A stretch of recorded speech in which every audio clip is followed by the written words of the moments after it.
Au Sénat, les parlementaires du Parti démocratique gabonais réunis au cours d'un séminaire qui vient également de s'achever ont planché sur les questions liées aux auditions des membres du gouvernement. Les détails, presse du Sénat.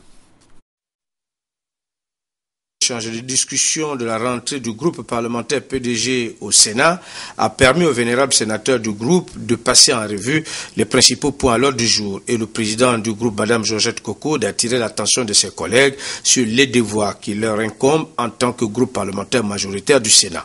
Cette rentrée donnera aussi l'occasion aux membres du groupe PDG d'évoquer des points tels que les auditions des membres du gouvernement. Ils seront auditionnés sur les questions d'actualité telles que le point sur les grands travaux engagés par le gouvernement, sur les audiences foraines et leurs suites, sur la situation des anciens hôpitaux de la CNSS reversés à l'État et la situation de leurs agents, sur l'avenir de l'EVA Culture dans le Moyen Terme, sur la situation de l'approvisionnement en eau et en électricité au Gabon, etc. Ce que nous voulons, c'est que ces rencontres soient fréquentes, que le gouvernement et le Parlement en général puissent se voir fréquemment, de manière à ce que nous puissions être au courant de ce qui se passe. Le contrôle de cette activité gouvernementale doit se faire par ces auditions fréquentes, que le gouvernement nous explique réellement ce qui se passe quant au problème de l'habitat, le problème de l'eau, le problème de la route. Plus ils vont nous expliquer, le gouvernement va nous l'expliquer, mieux ça vaudra pour nos populations, parce qu'elles ont besoin de l'information et de la transparence dans ces informations qui soient fondées. Mme Georgette Coco, la présence assidue des sénateurs PDG au débat sera le gage de leur contribution à la qualité des travaux de l'institution. Elle a souhaité que la présence des uns et des autres soit régulière et la participation aux travaux active pour soutenir et appuyer l'action du gouvernement pour le plus grand bien des collectivités locales. Je vous le disais en titre, vers le tout numérique à l'orée 2015, les installations et matériels de Gabon Télévision à la maison Georges Rawiri ont été visités par le groupe chinois StarTimes. La mise en œuvre du projet planétaire pourrait être exécutée par cet opérateur. Cyril Bertrand-Galéco, Christine Maïnda de notre rédaction ont suivi pour nous cette visite. C'est dans le cadre de leur mission d'information et d'évaluation au Gabon que ces experts du groupe chinois StarTimes ont profité de l'occasion pour visiter les installations et matériels de diffusion de la RTG1. La visite guidée est conduite par le directeur général adjoint chargé de la télévision, Mathieu Kumba, avec les directeurs techniques d'exploitation, des actualités et du chef de service de transmission télévisée, a permis aux experts chinois de toucher du doigt ce matériel analogique installé il y a près de 7 ans par leurs compatriotes. Tous les services ont été passés au peigne fin, des salles de montage au service de diffusion, en passant par les plateaux d'édition d'information, d'émission, des salles de réception, du quart de retransmission directe et les installations de réception et transmission des signaux. Tout ceci devrait basculer en numérique en 2015 pour tous les pays du monde et le Gabon ne devrait pas rester en marge. Le passage à cette technologie numérique permettra de réduire la multitude de pylônes observés aujourd'hui dans les villes, le coût des équipements et favorisera les installations du matériel sur réseau. Rappelons qu'une telle technologie nécessite une main-d'œuvre fortement qualifiée pour la maintenance du matériel, étant donné que la couverture de la télévision en numérique concerne tout le territoire gabonais. Un basculement qui permettra à coup sûr un meilleur rendement et traitement des informations par les agents des médias publics qui attendent toujours l'aboutissement des réformes engagées par les plus hautes autorités du pays dans ce domaine.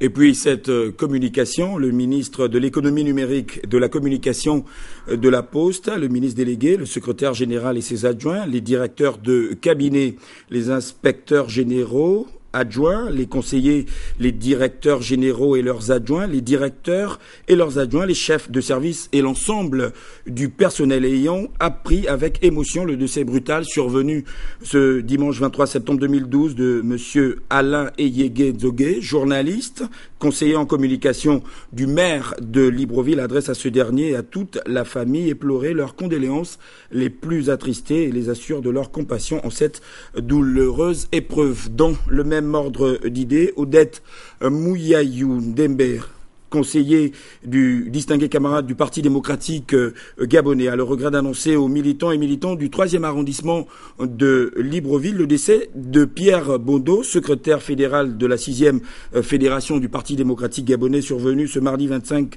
septembre 2012. Elle présente par la même occasion, avec l'ensemble des militants du Parti démocratique gabonais, leurs condoléances les plus attristées et les assure de leur sincère compassion. Les responsables du ministère des Transports et les experts de l'ANAC et de la SECNA viennent de séjourner à Port-Gentil, la capitale économique du Gabon. Ils ont inspecté les travaux de la piste d'atterrissage. Pelagim Bouyovono, Médard Pombo. L'atterrissage du nouvel aéroport de Port-Gentil a été conçu selon les normes de l'Organisation de l'aviation civile internationale afin de favoriser l'atterrissage des gros porteurs.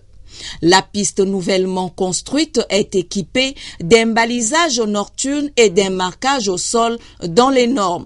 Le futur aéroport comprend des aires de stationnement réhabilitées et renforcées. Un aérogare de 2000 mètres carrés de surface au total. À cela s'ajoutent plusieurs services réservés à l'embarquement, à la police, à la gendarmerie, à la douane et à la sûreté, pour ne citer que ces services-là.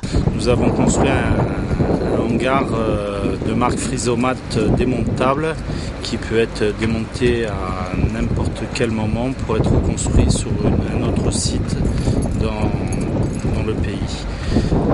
Nous avons réalisé cet hangar en 4 mois et demi avec la participation et l'aide de la NGT, de Total Gabon, d'ADPI et les gens du ministère qui nous font des visites régulièrement sur le chantier. Après certification ayant sanctionné cette visite, toutes les parties ont procédé à la signature provisoire des procès-verbaux. La partie gabonaise ayant constaté l'achèvement des travaux fixera la date de réception provisoire de la piste d'atterrissage de Port-Gentil et celle de l'ensemble des ouvrages et des équipements. Nous allons à présent à Fougamou, le chef-lieu du département de Tsamba-Magoti, lancé il y a un an par le chef de l'État Ali Bongo Ondimba. Le projet hydroélectrique sur les chutes de l'impératrice Eugénie rentre dans sa phase d'exécution. Sur place, Edgar Djembi-Doukaga, Victor Mundunga. Signature de la convention liée à cet ambitieux projet d'aménagement hydroélectrique sur les chutes de l'impératrice Eugénie près de Fougamou, dans l'Angounier.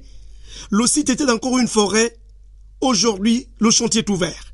Les bases vie sont en cours de construction car avant de réaliser de tels chantiers qui par leur importance nécessitent de déplacer une partie importante de population, nous avons dû construire 2 bases vie car notre souci est que le personnel qui pendant 2 années va travailler sans relâche soit dans des conditions intéressantes et même de confort, se sente bien car on ne peut pas concevoir de tels chantiers sans une qualité de vie au niveau environnemental. Moins d'1 an après l'arrivée du chef de l'État, Ali Bongo Ondimba, sur ce site où les populations et les sages avaient communié dans le cadre d'un rituel, les entreprises retenues sont aujourd'hui à pied d'œuvre.